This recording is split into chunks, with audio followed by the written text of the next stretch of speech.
Aquí y Ahora Producciones presenta Hablemos de Salud. 26 años al servicio de la medicina preventiva. Producción y conducción, Ana María Forte. Columnista, el doctor Mariano Favaloro. Locución y presentaciones, Oscar Di Profio.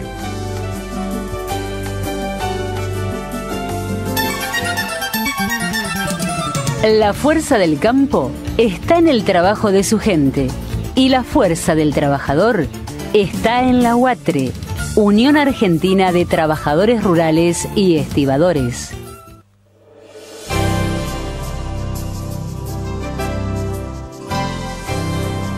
Hola, hola, ¿qué tal? ¿Cómo están ustedes? Soy Ana María y los invito a una nueva emisión de Hablemos de Salud. Como siempre, hoy nos visitan profesionales de lujo y realmente este programa lo armamos gracias a sus inquietudes. Ustedes ya conocen la vía de comunicación, así que estamos a disposición de sus llamados. Les comento, hoy estamos con el doctor Mariano Favaloro, como siempre, nuestro cirujano cardiovascular, como siempre digo, de lujo, y va a hablar acerca de... Ya estamos en vacaciones, ¿qué recaudos para nuestra salud debemos tomar? También estamos con el doctor Horacio Sanguinetti, que pertenece al servicio de urología del Hospital de Clínica. Él va a hablar acerca del diagnóstico temprano del cáncer de próstata. Sabemos que los hombres son más reticentes que las mujeres, ¿no es cierto?, a todo tipo de revisación y más tratándose de la próstata. Bueno, va a desmistificar algunos mitos. También estamos con la doctora María Josefina Pozo, que ella es endocrinóloga perteneciente al Hospital Alemán, y bueno, va a hablar acerca de hipertiroidismo y del hipotiroidismo. Nos va a decir cuál es el más frecuente y el menos nocivo. Y ya le doy los muy buenos días al doctor Mariano Favaloro. ¿Qué tal? Buenos días, Ana. ¿Qué tal? ¿Cómo estás, Muy bien, Mariano? Muy bien, muy bien. Bueno, bárbaro. Disfrutando el verano. El veranito tuvo que, bueno, todavía no, 21 todavía no estamos, pero estamos casi. Pero llegó bastante tarde el calor, ¿no es cierto? ¿Sí? Llegó sí, tarde claro. el calor. No, porque me dice sí, pero no estamos en la televisión. No, me lo está diciendo así, moviendo la cabeza. Sí. Muévalo allá para la gente que nos está viendo por internet. Sí. No, Bien. Lo que pasa que hay que comprender una cosa que lo han dicho todos los meteorólogos y es muy importante. Estamos en un verano con una gran influencia de la corriente del Niño. Eso quiere decir que hay una corriente de baja presión en el Atlántico Sur que provoca un movimiento rotatorio del aire que hace un chorro de aire frío que entra por la Patagonia continuamente y va hacia el norte. Entonces eso va a provocar mucha humedad y mucha inestabilidad meteorológica. Y ya lo vimos, Quiere ¿no? decir que vamos a tener lluvia cada 3 o 4 días, que vamos a tener olas de calor y olas de calor muy cortas y olas de frío. O sea que para el sábado tenemos 15 grados de mínima y buen tiempo. Después de la lluvia del día jueves y viernes. Una especie de Y es así. clima Y subtropical. así va a ser todo el verano. Sí, lo escuché. Una especie de clima subtropical, ¿no es cierto? Sí, clima inestable por la corriente del Niño, porque no es lógico tampoco que haya tantos cambios tan bruscos. Ajá. Es esta entrada de aire atípico continuo, de aire frío desde el sur. Bueno, va a parar un poco el Zika, que lo hablaste la semana pasada, ¿no? Sí, eso viene bien, porque Ajá. va alterando el ciclo reproductivo del mosquito, Aedes aegypti, le va a ser un ambiente hostil para el mosquito. Que es el que transmite el... Es el vector del virus. Del dengue, ¿no? Del virus del dengue, el Zika y está la otra, chikungunya. Ah, sí, un nombre medio Chikungunya. extraño.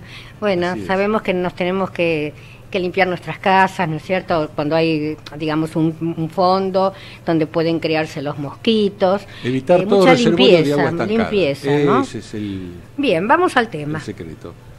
El tema, el verano. Entonces, los cuidados que hay que tener de la salud para el verano.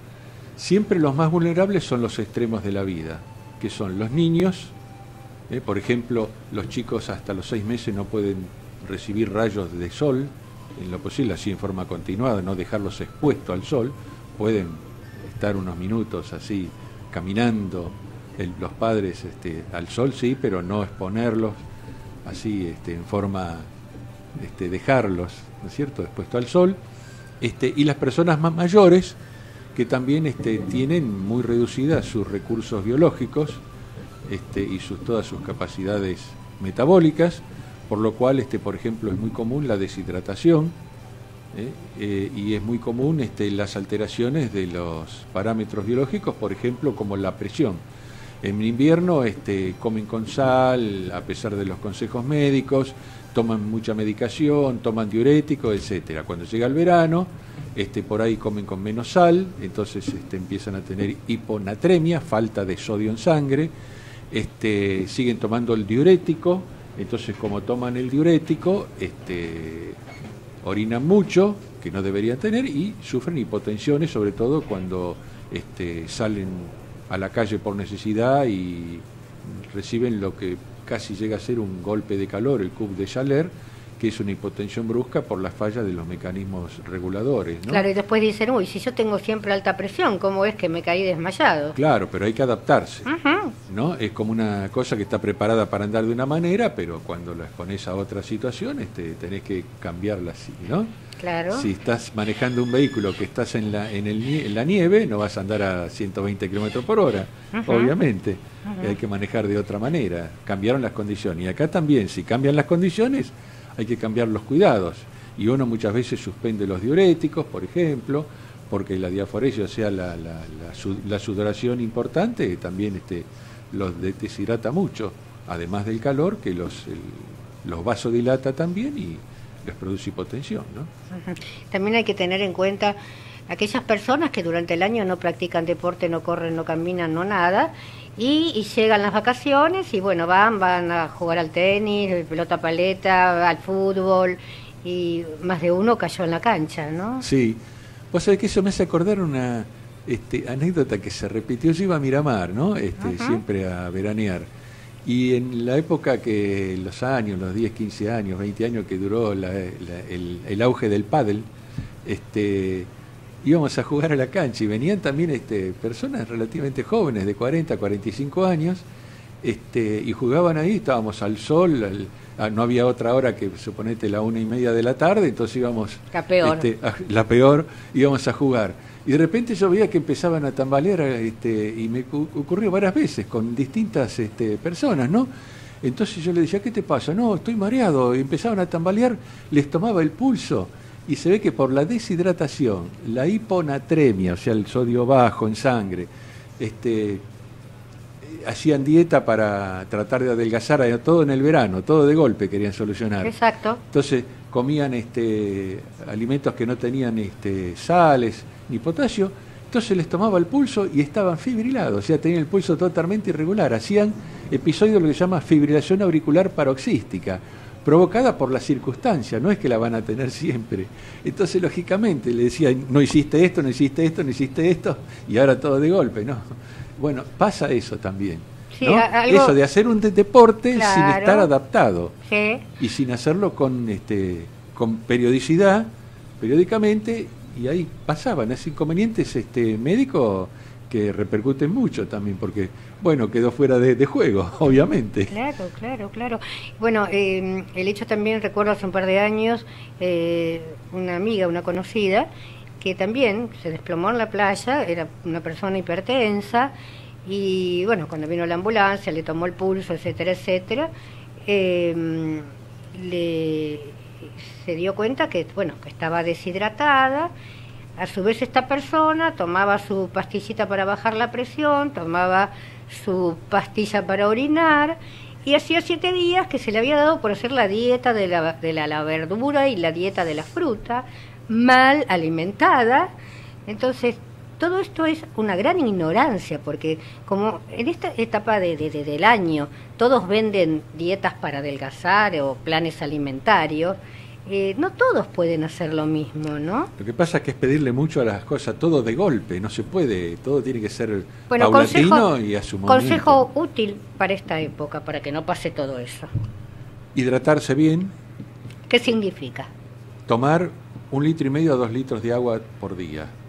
Agua, no bebidas cola, no jugos de fruta, ni nada de eso, porque después si te vas a tomar 1,5 litros de jugo de fruta, sea artificial o sea natural, haces una ingesta de calorías muy importante, que no es tampoco muy conveniente. Bien.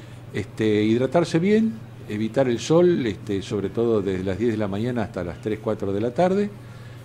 Con protector solar. Protector solar fundamental, porque el agujero de ozono este año está muy, muy severo, muy severo. No se publica más en el servicio meteorológico, pero el agujero de ozono está muy grave. Hay mucha radiación UVA y UVB, así que alimentarse naturalmente, pero comer de todo, comer carne, verduras, frutas, si se puede, y llevar una vida sana y no pretender adelgazar, ni comerse todo para el fin de año, ni adelgazar en el verano, porque hay que ir, todo tiene que ser paulatino. Los cambios bruscos nunca son buenos. Bien, y también hay mamás que preguntan, porque no deben tener buenos pediatras, ¿a partir de qué mes puedo llevar al bebé a la playa? Cuando está más que dicho que el bebé en la playa no tiene que estar. Y uno ve los bebés con los cochecitos expuestos quizá a una resolana, no a un sol directo, que igualmente le es dañino. Tienen que tener 50 del número de pantalla y pocos se la ponen los que se atreven a llevar al bebé a la playa. Y cuando uno los ve, no los ve gorditos, rozagantes y contentos, sino que los ve caídos y con llanto, porque no es lugar para un bebé. Entonces, hablo por boca de lo que escucho de los pediatras, ¿no? Sí, los padres, sobre todo hasta el primer y segundo año de vida, tienen que sacrificarse, cambiar la vida y dedicarse al bebé, evidentemente. Exactamente. Hay siempre una abuela o un tío para que se los cuide. También. Bien, Mariano, hacemos una pausa y luego regresamos, ¿te parece? ¿Cómo no? Comienzo espacio publicitario. Señor empresario o profesional de la salud, la difusión de su producto o servicio a través de nuestro programa es el medio más eficaz para acceder al público. Comuníquese con el Departamento de Publicidad 154-989-0420. Casa Mario. Amplia variedad en artículos de librería, escolar y papelería comercial. Libros de textos, insumos de computación y equipos de oficina. Avenida Juan Bautista Alberdi, 6694 Capital. Teléfono 4-687-3320. Fin espacio publicitario.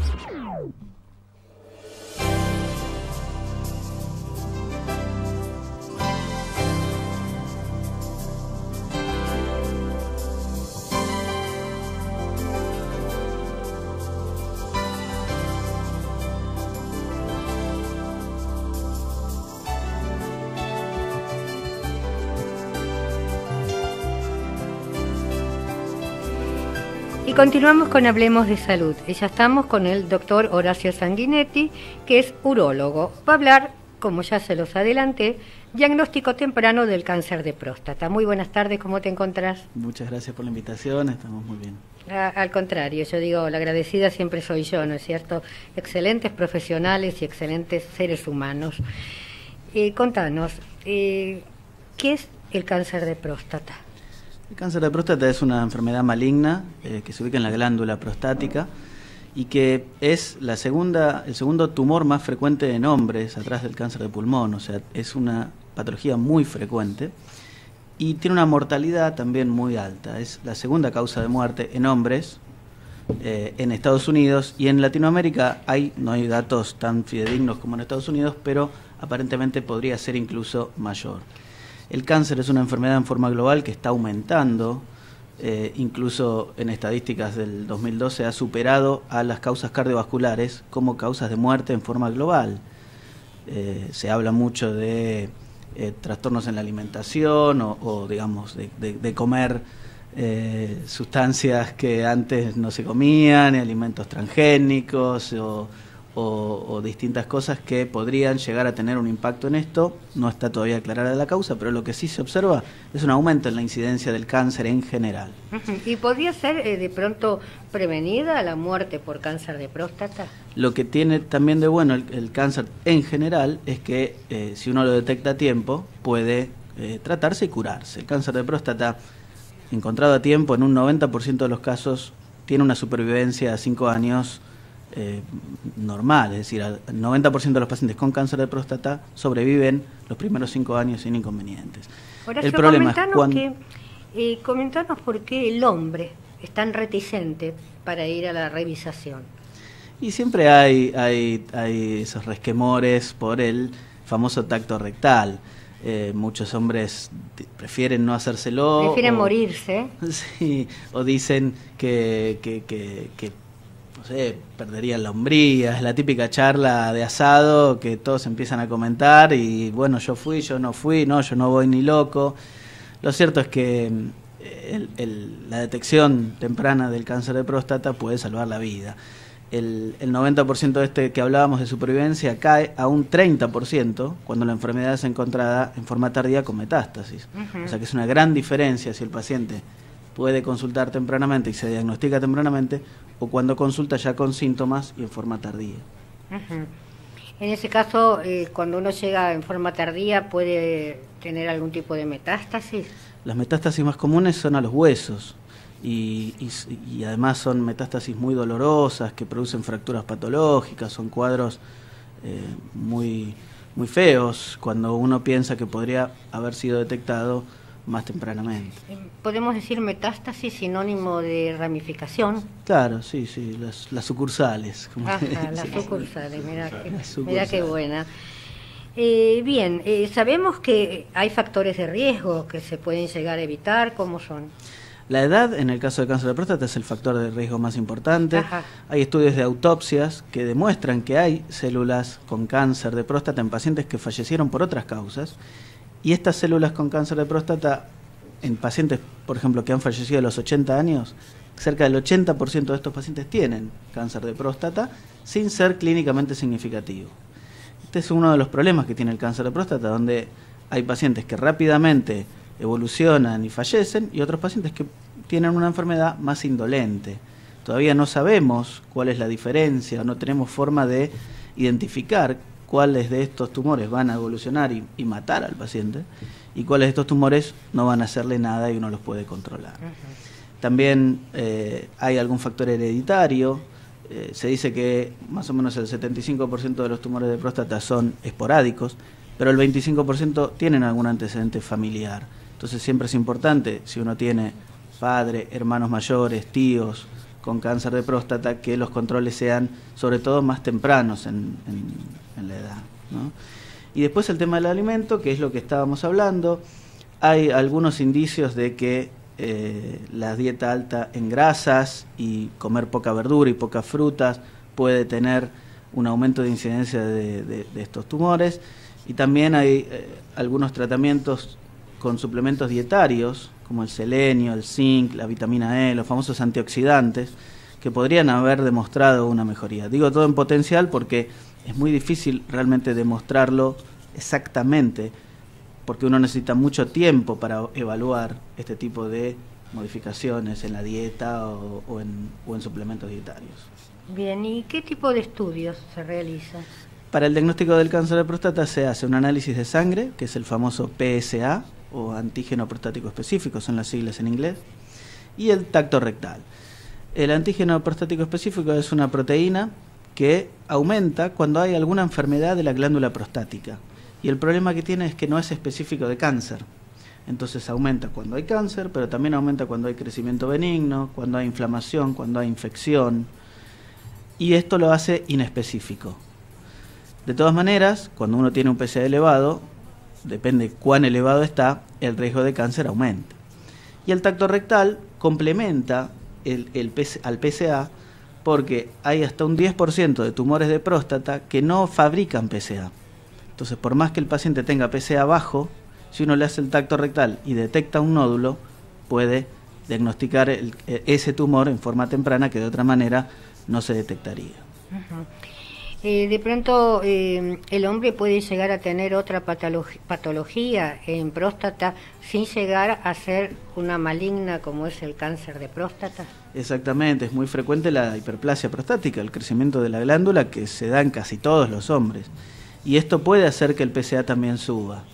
Por eso es que hace unos años se llegó a recomendar que no se haga el screening con PSA en forma rutinaria en pacientes asintomáticos, porque da lugar a muchos casos donde el paciente tiene un PSA alto y se tiene que hacer estudios por esto de tener el PSA alto, y al final se demuestra que no tenía un tumor. Entonces, en Estados Unidos, sobre todo en entidades que regulan la medicina pública en Estados Unidos, sugirieron esto.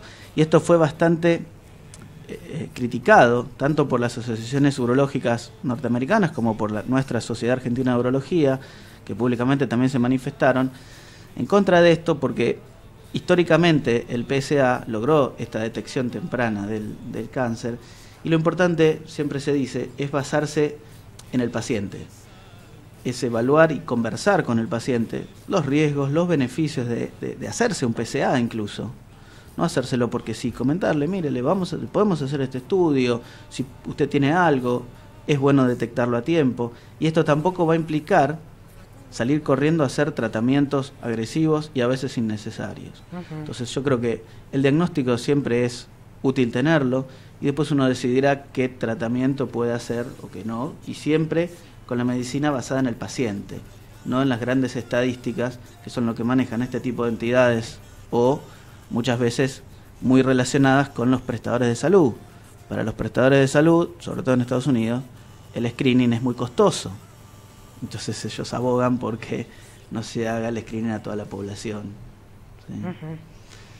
¿Sí? Bien, Horacio, por ejemplo, un paciente tiene que ser operado de un cáncer de próstata, no tiene metástasis. De pronto, ¿cómo es el tipo de operación? ¿Cómo es el posoperatorio? ¿Qué sobrevida puede llegar a tener estimativamente? Porque todos los casos no son iguales. Claro, el cáncer de próstata justamente también tiene muchos tratamientos y por suerte muy exitosos. Según cada paciente se puede optar por la cirugía o por la radioterapia, que también es una técnica que muchas veces cura la enfermedad, dependiendo del caso y seleccionando bien a los pacientes. Y los pacientes que tienen que operarse, lo que se realiza es la extracción de toda la próstata, de toda la glándula, con los ganglios linfáticos que drenan esta glándula. Esta cirugía se puede hacer por vía tradicional, se puede hacer por vía laparoscópica, e incluso en el país hay algunos robots que están funcionando. Y básicamente, digamos, las tres técnicas son excelentes y lo que se busca es sacar toda la glándula para evitar que la enfermedad dé las sucursales, ir a la casa matriz antes de que dé las sucursales, ¿no? Bien, y la última pregunta, ¿hay algún tipo de novedad en cuanto al tratamiento, drogas nuevas? Sí, en cuanto al tratamiento hay distintos avances en cuanto al tratamiento cuando la enfermedad está más avanzada, para el tratamiento de las metástasis y para la mejor calidad de vida de los pacientes. Hay distintas drogas que pueden ayudar en este sentido, o sea que es una enfermedad que en todos sus estadios tiene tratamientos efectivos, tanto cuando se la detecta inicialmente, que obviamente es lo mejor, como cuando se la detecta cuando ya está más avanzada. Incluso hay buenos tratamientos que a veces ni siquiera llegan a ser quimioterapia, ¿no? que es como el tratamiento para la enfermedad más avanzada. Bien, Sanguinetti, excelente exposición, te agradezco mucho y vamos a una pequeña pausa, ¿te parece? Muchas gracias. Cómo no, muchas gracias. Gracias. Ecomedios.com AM1220. Estamos con vos. Estamos en vos. Comienzo de espacio publicitario. La Cámara de Comercio Italiana en Buenos Aires convoca a empresarios y profesionales que deseen desarrollar su negocio con Italia y la Unión Europea. 81 cámaras en 55 países y 130 años de historia avalan nuestra trayectoria. Somos integrantes ejecutivos de la Cámara de Comercio Europea. Adelántese al Acuerdo Mercosur-Unión Europea. Trabaje en conjunto con la Cámara. Asóciese sin cuota de ingreso llamando al teléfono 4816-5900 o enviando un mail a cceibaires@cceibaires.com.ar. Lo esperamos.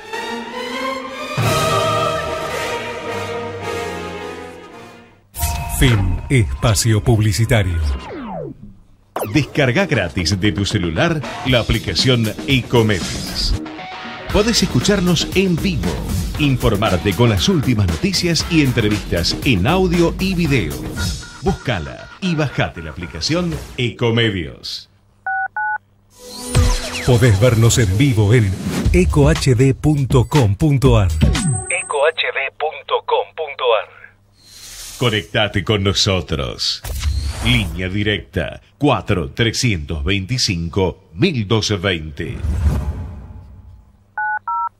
Comienzo espacio publicitario. Si usted tiene alguna inquietud sobre su salud o la de su familia, Hablemos de Salud les responde vía mail. Tomen nota, hablemosdesalud@hotmail.com o a través de nuestra página www.hablemosdesalud.com.ar. La fuerza del campo está en el trabajo de su gente y la fuerza del trabajador está en la UATRE, Unión Argentina de Trabajadores Rurales y Estibadores. Fin espacio publicitario.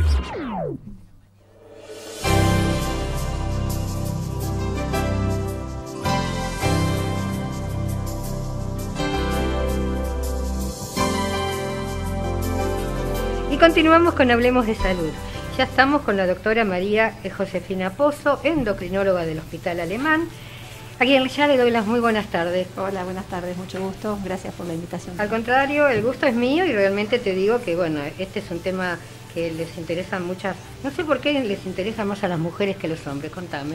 Bueno, primero les interesa más a las mujeres a los hombres porque es una patología prevalente en las mujeres, como toda patología endocrinológica en general y en particular y inmunológica en general es una patología que fundamentalmente se afecta a las mujeres. Me estoy refiriendo dentro de la patología tiroidea al hipo y al hipertiroidismo, que son las patologías más prevalentes. Por supuesto que los tumores, los nódulos también son muy prevalentes, pero no son de naturaleza inmunológica como es el hipotiroidismo y el hipertiroidismo en su gran mayoría de los casos. ¿Qué quiere decir? También a los hombres también. Sí, también.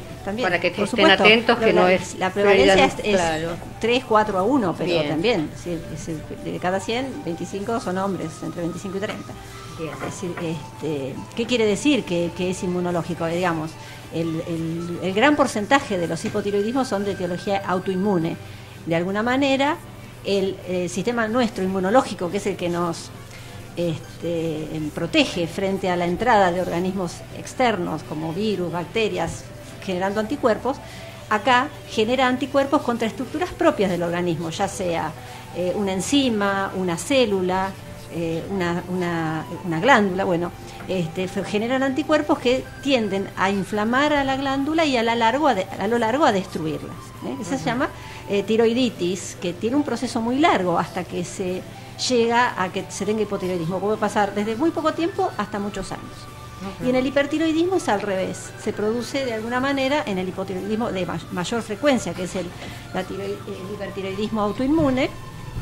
Se producen anticuerpos que estimulan a la glándula independientemente de los mecanismos normales de la regulación, porque normalmente la glándula tiroidea, que es una glándula que regula gran parte de lo que nosotros consideramos como metabolismo basal, que es la regulación de la temperatura, la frecuencia cardíaca, la energía en general de la célula, está en estrecha relación con una glándula madre que es la hipófisis.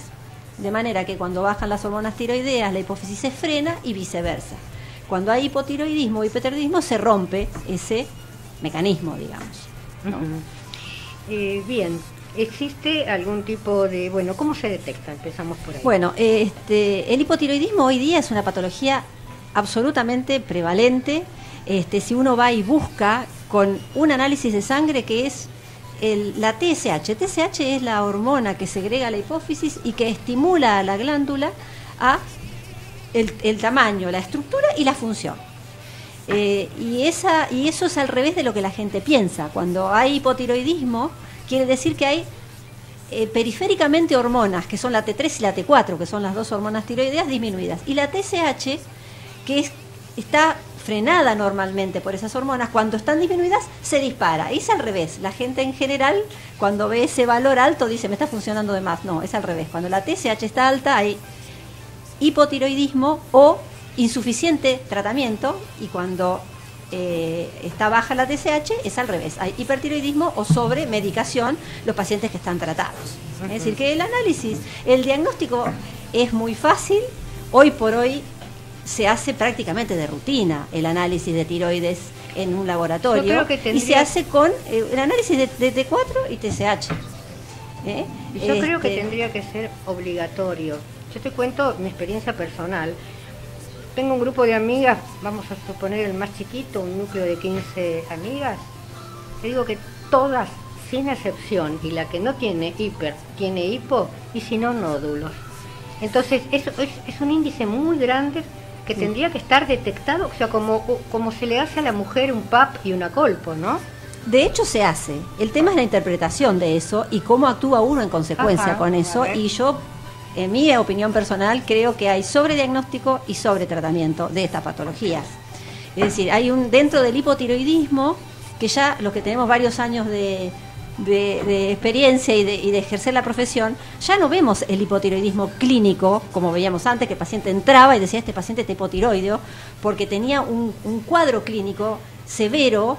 ¿Qué característico, ¿no? Bueno, el pelo...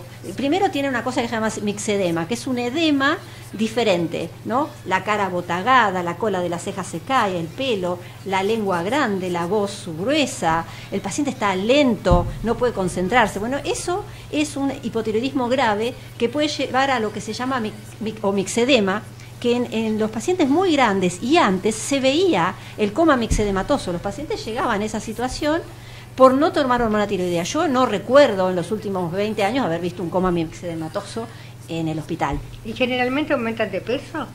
Sí, lo que pasa es que el aumento de peso, eso es también bastante un mito. Es decir, hay un aumento de peso que está dado por disminución del metabolismo basal y una retención de líquidos que está dado por ese mixedema. Eso rápidamente se recupera cuando el paciente se normaliza. Y ese aumento de peso de un hipotiroidismo clínico, no hablemos del mixedema grave, sino un hipotiroidismo clínico, puede ser 3-4 kilos. Así que todo lo que la mayoría de las mujeres dice, tengo tiroides, o todos tenemos tiroides, sería hipotiroidismo, y por eso estoy gorda. No, porque la mayoría de los pacientes, una vez que toman la hormona tiroidea y tienen el valor de TSH normal, es como si no lo tuvieran.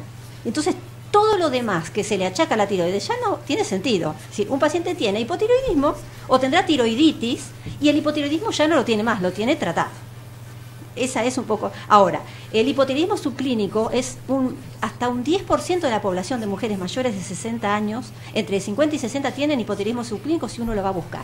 ¿Se trata? ¿No se trata? Bueno, discusión de los congresos, de los endocrinólogos, de las sociedades de endocrinología permanente desde que yo recuerdo, y no estamos de acuerdo. Pero sí sabemos que más de 10 de TSH, el valor es hasta 4, normal, sí se debe tratar. Entre 10 y 4, bueno, uno lo tiene que tratar individualmente con el paciente, porque a veces es peor tratar que no tratar. Por ejemplo, en los pacientes muy añosos con problema cardiovascular. Por ahí es preferible tenerlo un poquito hipotiroideo que tenerlo sobremedicado por la parte cardíaca. Pero hay situaciones en las cuales no hay duda que un hipotiroidismo subclínico debe tratarse. Por ejemplo, los chicos, las mujeres embarazadas o que buscan embarazo, porque el hipotiroidismo aumenta la necesidad de hormona tiroidea, y la hormona tiroidea es fundamental para el desarrollo neurológico del bebé y en los primeros 2 años de vida. Cuando hay nódulos, en un paciente que ha estado operado de un cáncer de tiroides, estas son todas situaciones en que no discutimos si se debe tratar o no si se debe tratar. Y en el resto queda a criterio del médico. Lo que pasa que muchas veces las mujeres con este tema del peso presionan mucho para el tratamiento de la tiroides, con el cuestión de que tengo hipotiroidismo y la levotiroxina me va a ayudar a bajar de peso. Es como un mito. Después se dan cuenta, sí, estoy gorda porque soy hipo. Es bastante un mito. Claro. ¿No? Y por ejemplo, esposo, ¿Qué trastornos trae un hipotiroidismo? Bueno, por eso, lo que pasa que el hipotiroidismo, primero es de instalación muy lenta. Entonces es muy... El paciente, a veces, el paciente y los familiares que están alrededor, estoy hablando cuando es clínico, ¿no? Porque cuando es subclínico, es muy difícil decir que los síntomas que tiene el paciente son realmente debidos al hipotiroidismo. Ninguno de los síntomas que se tiene en los hipotiroidismos leves son específicos de la enfermedad. Si uno me dice, a ver, los síntomas del hipotiroidismo, y son los mismos pacientes que tiene anemia, o de un paciente que tiene una enfermedad crónica que le trae astenia, cansancio, caída de cabello, bueno, son síntomas totalmente inespecíficos, así que solamente por los síntomas uno no puede hacer el diagnóstico, y muchas veces los endocrinólogos nos enojamos con los colegas que le dicen a los pacientes cuando no saben lo que tienen, y hoy por hoy la vida misma lleva a tener un montón de síntomas que están relacionados con el estilo de vida, con el estrés con que vivimos, y uno eso lo tiene que cambiar desde el hacer ejercicio, hacer vida más sana, y no tomar hormona tiroidea para que se le vayan esos síntomas, pero bueno, nos lo mandan con la esperanza de que la hormona tiroidea les cambie. A veces al principio les cambia porque hay un efecto placebo, pero la realidad es que en algunos pacientes sí hay una mejoría, y en esos pacientes uno puede decir, bueno, le dejo la medicación. Lo importante es que si uno le va a dar una medicación a uno que tiene una dudosa indicación, bueno, darle la dosis mínima para no pasarse, porque ahí sí es peor el remedio que la enfermedad. Y en cuanto al hipertiroidismo, bueno, el hipertiroidismo es una patología, es menos frecuente, sí, pero puede ser más grave, como todo. Hay hipertiroidismos clínicos y hay hipertiroidismos subclínicos, en los cuales tampoco está dicho qué es lo que se puede hacer, pero el hipertiroidismo clínico severo, del cual el 80% son autoinmunes y el resto son nódulos, que puede ser uno solo o varios nódulos. Ahí sí hay una relación estrecha entre la tiroides y el peso. Los pacientes hipertiroideos pierden mucho peso a pesar que comen mucho. Pierden peso, tienen calor, tienen las hormonas tiroideas tienen un efecto cardiovascular muy importante, entonces tienen taquicardia, palpitaciones, y es muy mal tolerado en las personas de edad. Una persona joven es como si estuviera un paciente corriendo una maratón permanentemente. Ese es el gasto que tiene el corazón en un paciente que está hipertiroideo. Una persona que es joven lo tolera. Una persona de edad, tener el corazón siempre con ese gasto puede desencadenarle una insuficiencia cardíaca, desencadenarle una arritmia. Bueno, después tienen un 30% de los pacientes con hipertiroidismo autoinmune tienen una cosa que se llama oftalmopatía. La enfermedad se llama enfermedad de Graves y tienen oftalmopatía, que puede ser desde la pequeña abertura, los ojos saltones, a directamente un ojo salido, ver doble, lo que se llama protrusión del ojo, que puede ser una entidad realmente grave y que tiene un tratamiento independiente del hipertiroidismo. Viene en general acompañado, pero a veces puede aparecer antes o después que se curó el hipertiroidismo. María Josefina, con respecto a los nódulos, ¿no es cierto? ¿Cuál es el origen de ellos? No, eso no se sabe, exactamente. Hay muchas teorías de mutaciones de protooncogenes, pero no se sabe bien por qué se producen los nódulos.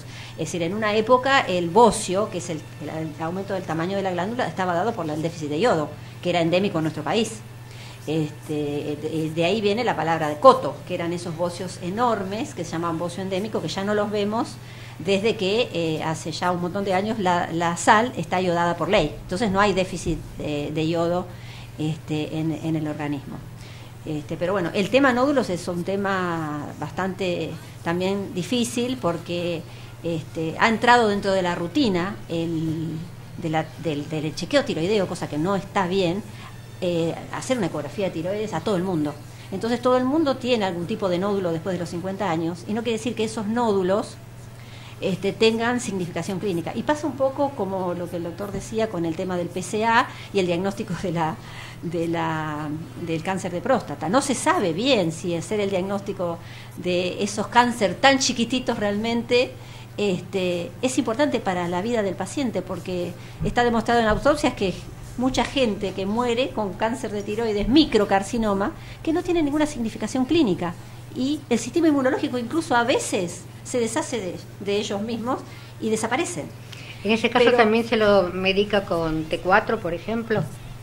si hay un cáncer. No, perdón, los nódulos. No. En realidad, eso era una cosa que se hacía hace muchos años, para que los nódulos se redujeran, y la reducción de nódulos era de alguna manera igual a benignidad o menor sospecha de malignidad. Un nódulo que bajo tratamiento crecía era sospechoso. Pero había que darle mucha hormona tiroidea para tener frenado. Es decir, hoy por hoy, desde que tenemos la punción tiroidea como diagnóstico para saber si a una persona que tiene un nódulo uno se lo puede dejar tranquilo porque es benigno, no hace falta el tratamiento con hormona tiroidea. La realidad es que para que un nódulo tenga 2, 3 o 4 milímetros menos, tenerlo sobremedicado con tiroides es mayor, el costo-beneficio no es bueno. Perfecto, muchísimas gracias, realmente brillante. Vamos a hacer un pequeño paréntesis y luego continuamos. Comienzo espacio publicitario. El objetivo de Hablemos de Salud es brindarles a través de una calificada información los conocimientos necesarios para la prevención de enfermedades mediante la promoción de la salud.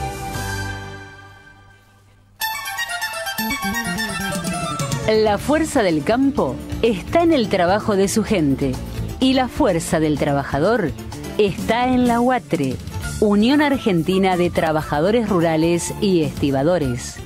Peina la señora Ana María Carlos Michalek para Ricardo y Carlos Peluqueros, Cosquín 50, Ciudad Autónoma de Buenos Aires. Para turnos, comuníquese al 4642-5598. Fin espacio publicitario.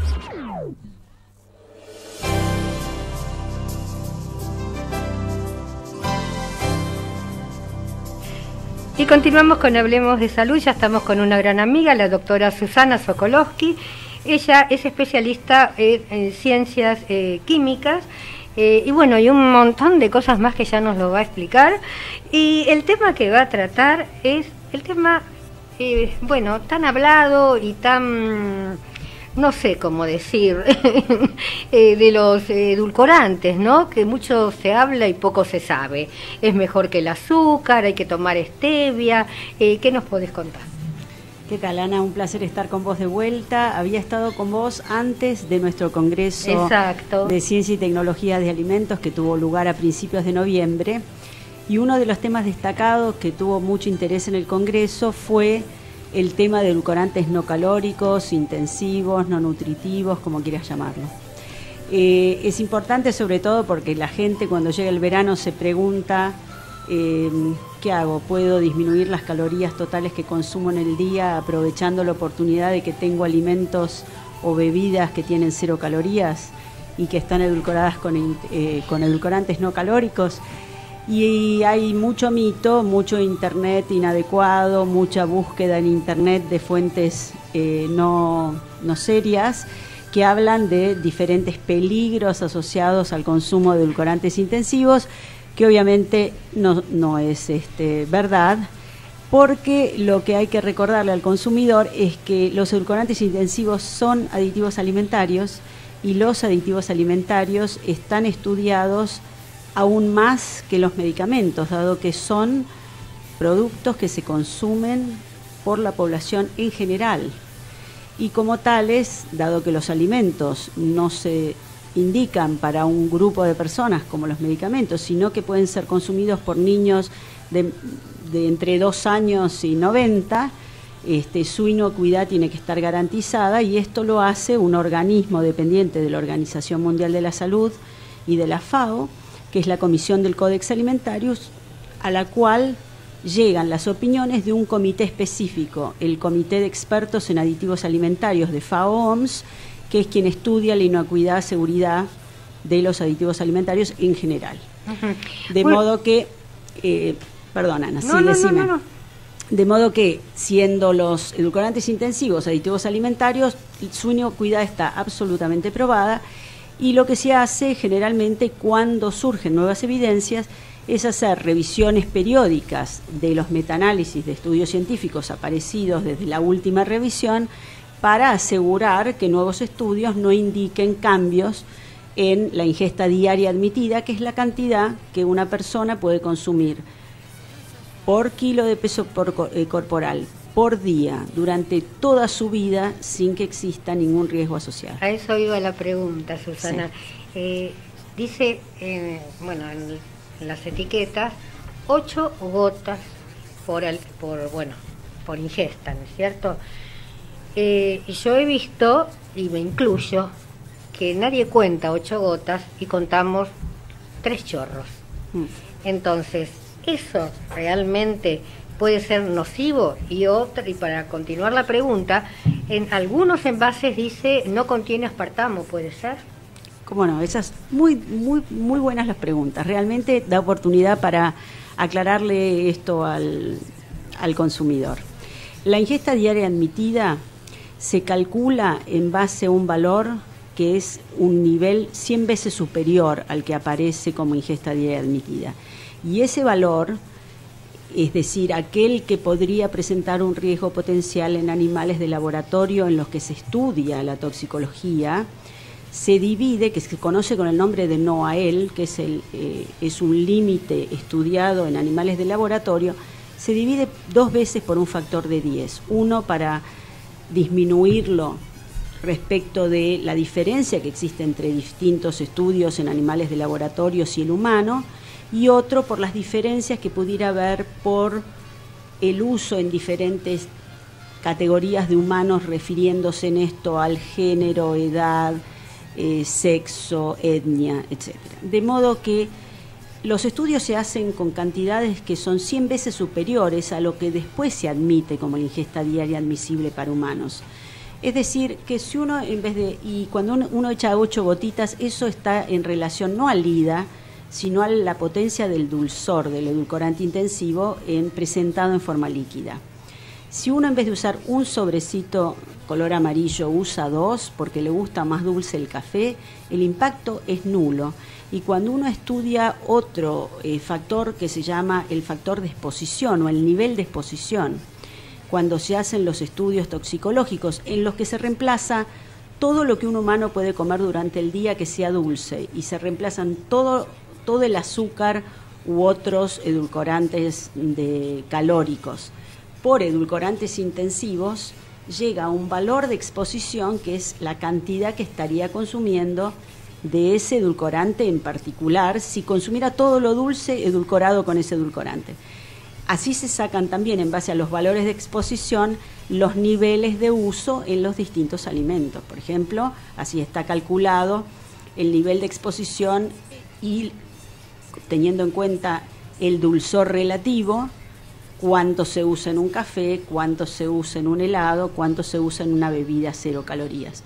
Así que y está muy por debajo, el nivel de exposición está muy por debajo de lo que en realidad puede consumirse en base al IDA, salvo para un solo edulcorante intensivo que es poco usado, digamos, en muchas categorías de alimentos, pero bastante usado en los polvos que vienen digamos, por no usar marcas, los polvos para preparar bebidas con agregado de agua, para diluir, los polvos para diluir, que en el caso de niños contienen, por ejemplo, ciclamato, que tiene un IDA que puede llegar a superarse si un niño consumiera 5 litros de esa bebida por día.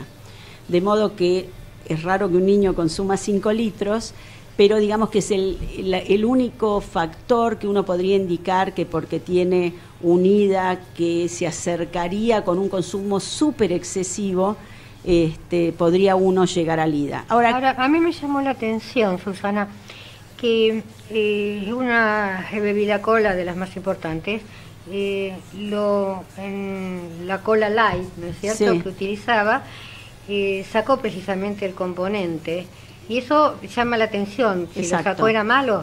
Estás hablando de Pepsi, que en la Pepsi Max decidió anunciar que retiraba el aspartamo. Exacto. El aspartamo es el aditivo edulcorante más estudiado por JECFA y por la Autoridad Sanitaria Europea. La última revisión es de diciembre del 2013 y está publicada en la página de la Autoridad Sanitaria Europea, cuyo sigla es EFSA, European Food Safety Authority. De modo que justamente debido a la solicitud de innumerables consumidores de que se se reestudiara, evaluara la cantidad de información que podría estar disponible desde la última revisión. Hicieron esta revisión y decidieron que el monto de la evidencia científica justificaba no modificar el IDA y que por lo tanto no cambiaba nada en las recomendaciones respecto de este edulcorante. Sin embargo, en la Internet hay tal cantidad de mentiras relacionadas con el consumo de aspartamo que por una cuestión de deseo del consumidor la compañía decidió retirarlo y utilizar otras combinaciones solamente para cumplir con el deseo del consumidor que tenía un preconcepto sobre el aspartamo. Pero en temas de inocuidad, esto ninguno. Lo que provocó es un daño y no un beneficio. Exacto, y ha provocado en otros países, no en nuestros países, en Mercosur está prohibido hacerlo, aún así lo vemos en los estantes de los supermercados, está prohibido por la norma Mercosur destacar un atributo innecesario. Por ejemplo, no se puede poner sin aspartamo en una bebida 0 calorías porque no es necesario usar aspartamo para una bebida 0 calorías, dado que hay un montón de otros edulcorantes no calóricos que pueden utilizarse y por ende eso está prohibido en Mercosur. Y también, por ejemplo, no contiene colesterol cuando el aceite nunca tuvo colesterol, exacto. Está prohibido destacar un atributo que es propio de todos los alimentos de la misma categoría. Exacto. Porque es una herramienta marketinera mentirosa en realidad, porque destaca algo en un producto en particular que no tienen por qué tener, que es un atributo ya propio de la misma categoría. Y entonces esta tendencia, que es más cultural que referida a la inocuidad, que tiene que ver más con lo cultural que con la seguridad alimentaria, que es comer sin aditivos alimentarios, comer orgánico, ha generado esta explosión de alimentos que cierto nicho de la población prefiere.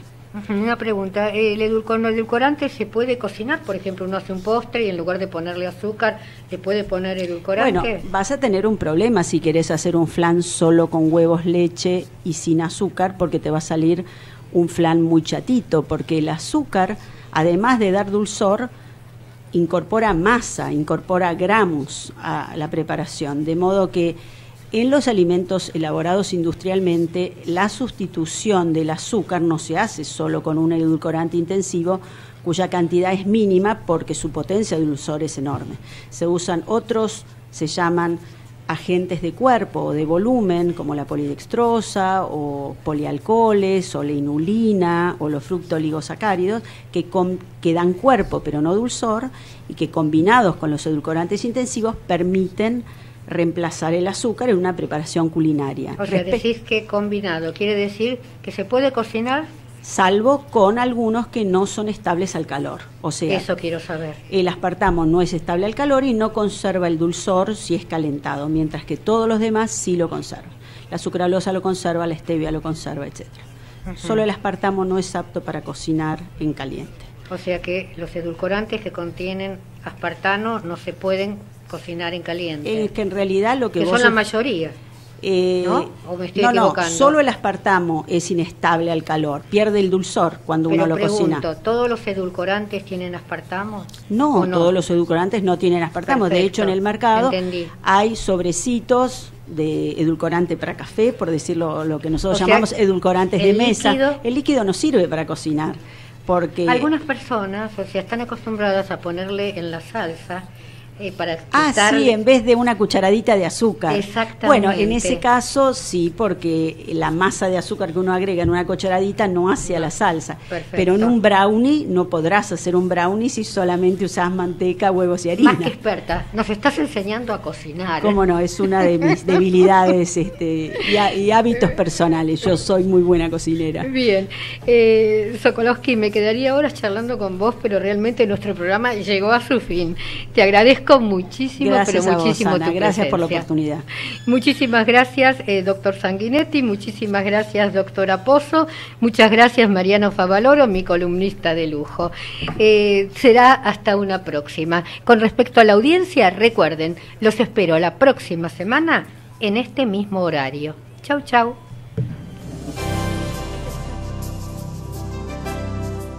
Desde el año 2010 a la fecha, la señora Ana María Forte fue distinguida con una mención especial en el premio Dr. Héctor Berger por su labor televisiva, otorgada por la AMA y SAPEM. Desde el año 2006 al 2013 recibió los siguientes premios: Gaviota de Oro de nivel nacional, Mejor Programa de Salud, Cultura General, Conducción Periodística Femenina, Solidario, Comunitario, Premio a la Trayectoria de la señora Ana María Forte, Mejor Producción General, Locución Masculina y Programa de Servicios. Este programa fue realizado por un grupo de profesionales que creen en una diferente calidad de vida. Fue una realización de Aquí y Ahora Producciones.